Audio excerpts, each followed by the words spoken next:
Hi there, we're back to talk about one of my favorite topics, and that is EQ, emotional intelligence. And we're going to specifically talk about this week social awareness, also known as relationship awareness. So we have talked about the first two parts so far of the 4 parts of EQ, specifically based on the model rolled out by Travis Bradberry. So we spent some time talking about self-awareness. Then we talked about self-management. And so this week we're going to talk about social awareness. And this adds to that complexity. So that self-awareness, we talked about how important it is to know where we are and understanding ourselves and the steps of doing that. Then we talked about the important aspect of managing ourselves. So when we have those feelings, those emotions, well, what do we do with them? How do we use them to our advantage? How do we use them to the advantage of our relationships? So this week, we're going to get even more into the relationship aspect by now going beyond being aware of ourselves, managing ourselves, but now being aware of others, which is very important. And so how do we do that? Because we wake up every day, we look in the mirror, we spend more time with ourselves, obviously, than anyone else in the entire world. But it's very important for us to, in relationships, to be very aware of those who we have connections with or who we meet. And so how do we do that? Why do we do that? Well, first of all, we do it because it's going to be important in order for us to benefit others, to serve them, to help them, to be a benefit to them, to know them. If we don't know them, there's no way we're going to truly understand what their needs are, how we're going to serve and benefit them. And then coupled with that, it's going to be difficult for us to get what we want out of relationships if we're not able to provide in relationships what other people need. So these are the motivating factors for social awareness. So let's get into perhaps some ways to focus on others and being aware of them. So first and foremost, we want to be engaging when we're with them. And that means different things. It could be something as small as calling someone by their name. Sometimes we take that for granted, especially for people who we've known for a long time, whether we work with them for a long time or even we're friends with them for a long time. The most beautiful sound, someone said, and I believe it, is someone's name. I mean, some people, that's granted, do hate their names for whatever reason. But for most of us, when someone uses our name in a positive way, that's one of the biggest gifts that people can give. And so using someone's name in an endearing way when we speak to them, whether it's someone we work with or someone personal in our lives, is one of the most important, impactful things that we can do. Another way we can pay attention to others and be socially aware of others is by paying attention to their body language. Yes, it is true that nonverbal language makes up about 65% of what is communicated. So you may be talking to someone and they turn sideways, sort of like this. The door is where they're facing.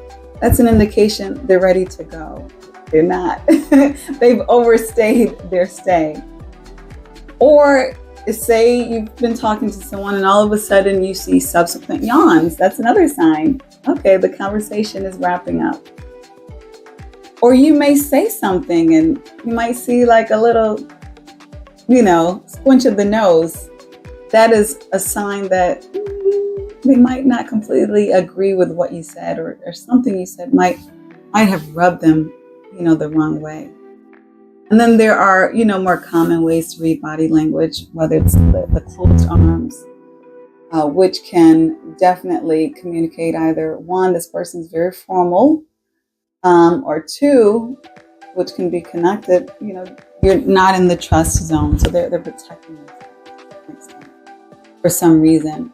These are just obviously very few ways that you can understand someone's body language, and there's plenty of literature on that and various experts who can help guide you through understanding body language. But the key that I'm making, that is a very important step to understanding someone, to being aware to the social situations, because you want to know when you you are talking too much or if you're saying something that is offensive.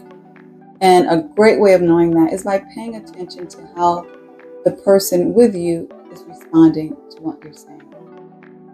Another important thing to keep in mind, and this is something I've had to learn myself, is, sometimes we're so focused on getting things done and gathering information that we're focusing on the doing aspect.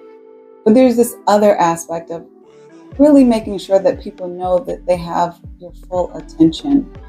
So one thing that I've started to do, at least with most of my meetings and sessions, is to handwrite.